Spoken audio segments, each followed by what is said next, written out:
Hello. Today our group will present our digital forensic investigation of the NIST Hacking Case. Let's begin with the introduction of our group members.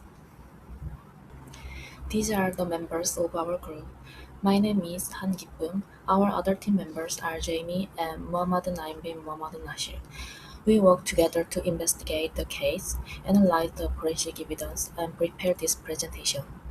Now, let's move on to the table of contents.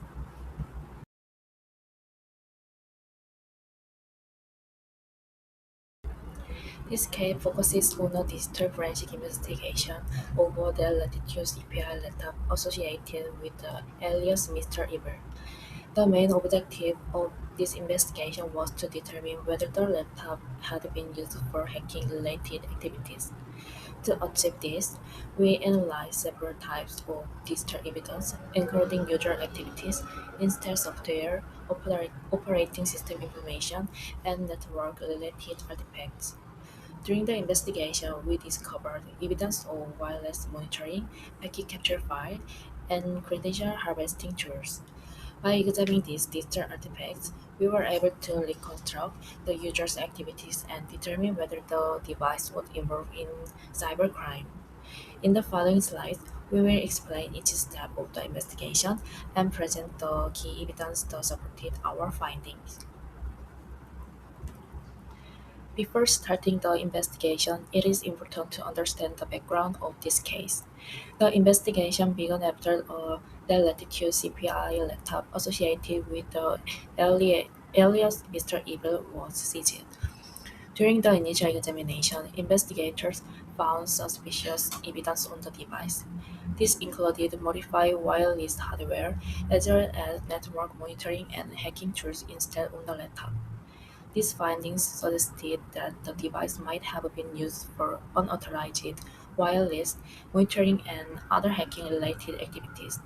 Because of this, a digital forensic investigation was conducted to determine the user's activities and collect reliable digital evidence. This background provides the base for the investigation that we will explain in the following slide. Now, I will explain the investigation process. The investigation was carried out in three main stages. First, evidence acquisition. The Dell Latitude CPI laptop was seized, and a forensic disk image was created in E01 and DD formats. We also verified the integrity of the evidence by comparing hash values to ensure that the data had not been modified. Second, evidence examination.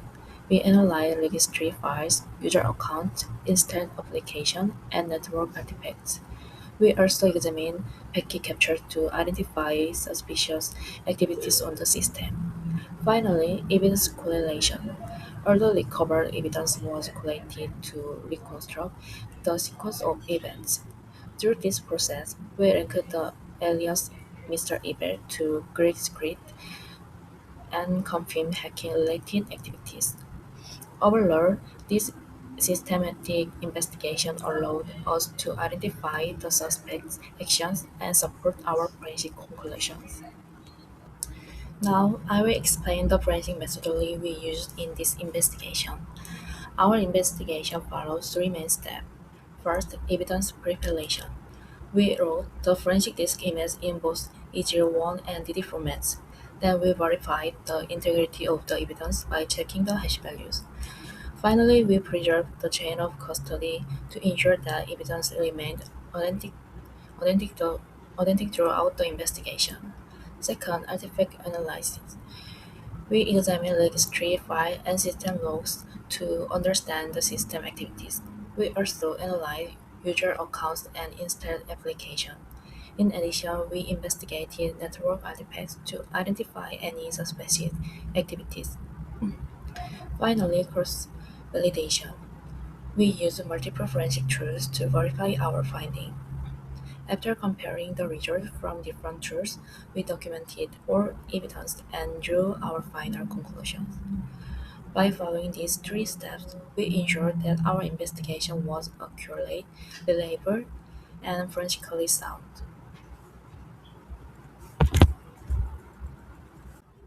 Now I will explain the first piece of digital evidence, which is the operating system information. From the registry analysis, we identified that the operating system installed on the laptop was Microsoft Windows XP. We also found that the registered owner of the system was Grichard, and the installation date was August 20, 2004. This detail helped us establish the baseline of the computer and connect the device to the suspect. This information was important because it confirmed who the computer belonged to and provided base system information for the rest of our forensic investigation. Next, I will explain another important piece of digital evidence, which is the last shutdown information. This information was obtained from the Windows registry.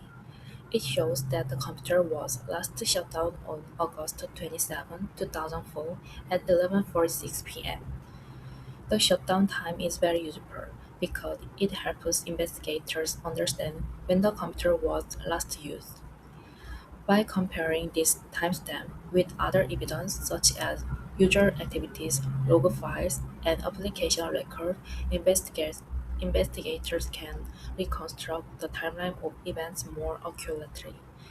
In this case, the shutdown information supported our investigation by providing a reliable reference point for the sequence of activities. Overall, this evidence helped us build a more complete and accurate timeline of the suspect's actions. Now I'll explain the final piece of digital evidence, which is the time zone information. As you can see on the left side of the slide, this screenshot was taken from OSC Forensics. It shows the time zone information recovered from the Windows registry. The registry stores information system setting, including the computer's time zone configuration. In this screenshot, we can see the time zone values that were extracted during the forensic examination. This information This information is important because it provides the correct time reference for all system timestamp. Without the correct time zone, investigator could misunderstand when events actually happen. By identifying the correct time zone, we were able to interpret timestamp more accurately and reconstruct the timeline of activity with greater confidence. As shown in the key findings on the right, the time zone information improved the accuracy of our timeline reconstruction and increases the reliability of our forensic analysis. After establishing the technical baseline of the laptop, the next step was to examine who was actually behind the device. A first important finding came from the system and registry information. Here, Greg Schad appeared as the registered owner of the laptop, while account analysis showed that Mr. Evil was the most actively used account on the system.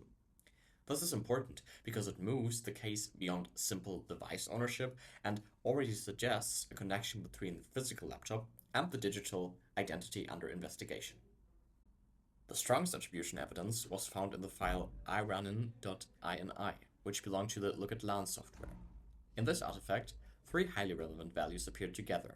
Name equals Greg Schad, username equals Mr. Evil, and isuser_nt_admin equals true. This is especially significant because it directly links the real-world identity Greg Schad with the local user alias Mr. Evil, while also showing that this account had administrative privileges. In other words, this artifact acts as the clearest bridge between the suspect and the device.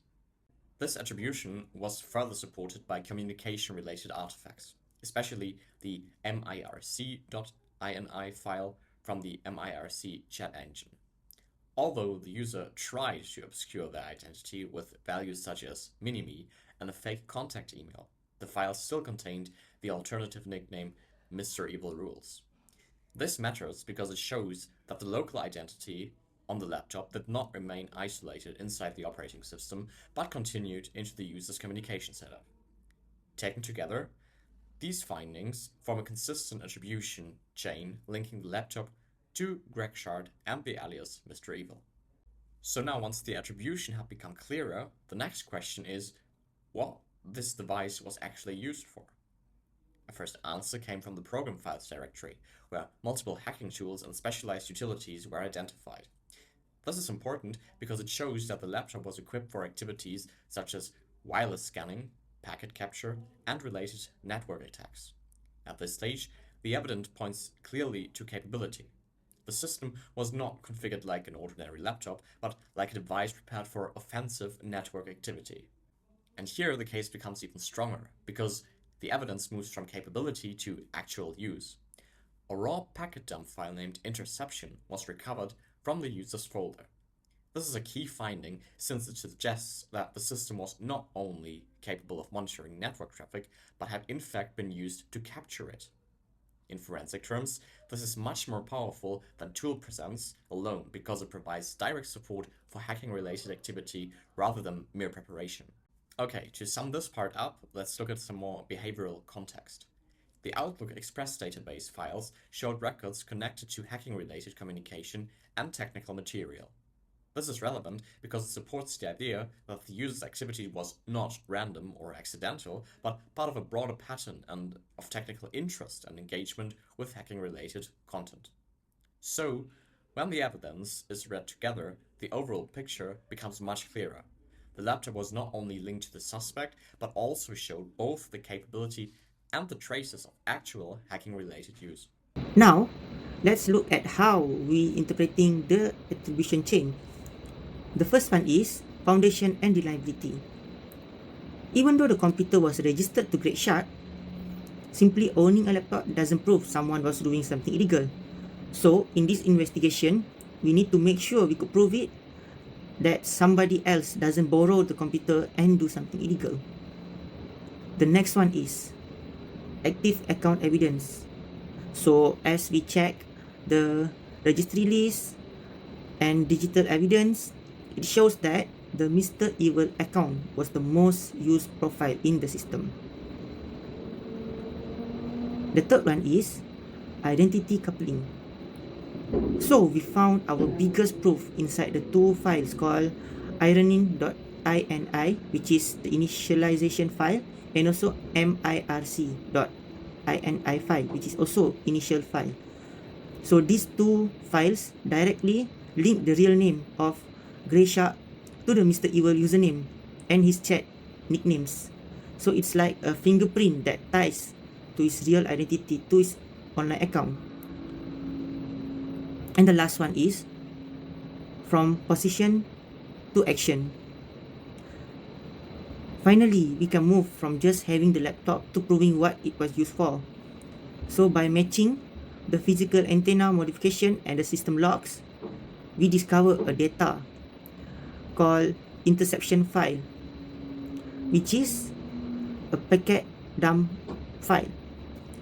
So in the file, we prove the computer was.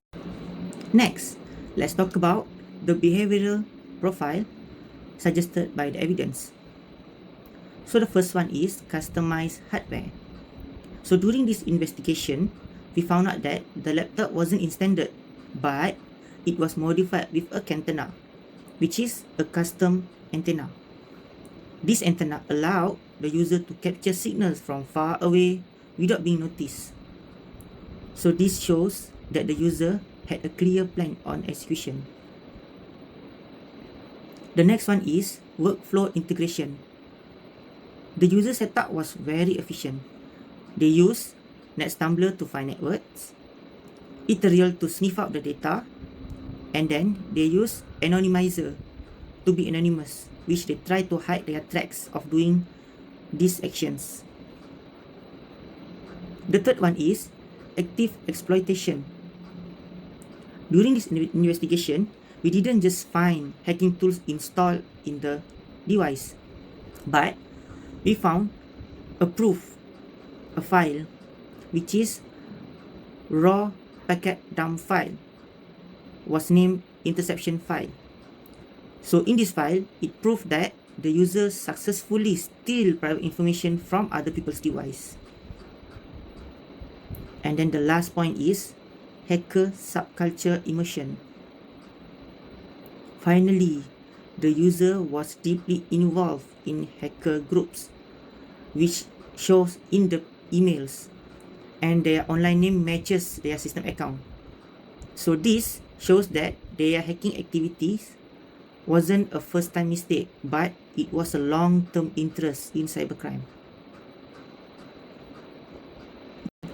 Now, let's move on to the limitation of this investigation. So the first point is loss of volatile data. Because the laptop was turned off before we got it, we lost all the temporary data that was stored in the computer's memory, which is the computer's RAM. So the data such as active network connection, passwords, could not be obtained. The next one is chain of custody gap. While we make sure the forensic image were perfect copies, we didn't have an official log from the actual scene where the laptop was found. This creates a small gap in our documentation about where the evidence first come from. The next one is file system inconsistencies. Because the device using an older version of Windows, which is Windows XP, the timestamp on the files were not perfectly accurate, which makes us a little bit difficult to do the timeline of the investigation.